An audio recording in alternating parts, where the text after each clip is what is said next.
लोकशाहीर अण्णाभाऊ साठे यांच्या जयंतीनिमित्त प्राथमिक माध्यमिक आश्रम शाळेत शालेय साहित्य चटई व खाऊ वाटप। साहित्यरत्न लोकशाहीर अण्णाभाऊ साठे यांच्या 100व्या जयंतीनिमित्त समाजसेवक बबलू भाऊ तिवडे यांच्या वतीने प्राथमिक माध्यमिक आश्रमशाळा जयसिंगपूर येथे विद्यार्थ्यांसाठी विविध सामाजिक उपक्रमांचे आयोजन करण्यात आले। यावेळी विद्यार्थ्यांना शालेय साहित्य चटई व खाऊचे वाटप करण्यात आले। तसेच पर्यावरण संवर्धनाचा संदेश देत वृक्षारोपणही करण्यात आले।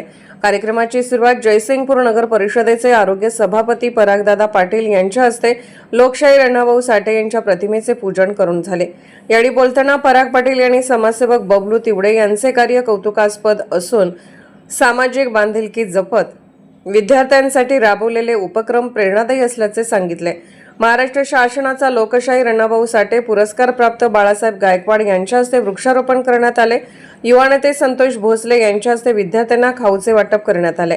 या प्रसंगी हरिश्चंद्र सुर्वे, लखन तिवडे, श्रीनिवास आवळे, गौतम धनवडे, करण तिवडे, रवी तिवडे यांच्यासह अनेक कार्यकर्ते व महिला वर्ग उपस्थित होता। राजश्री तिवडे यांचीही प्रमुख उपस्थिती होती। कार्यक्रमाचे आभार महेश खताळ यांनी मानले।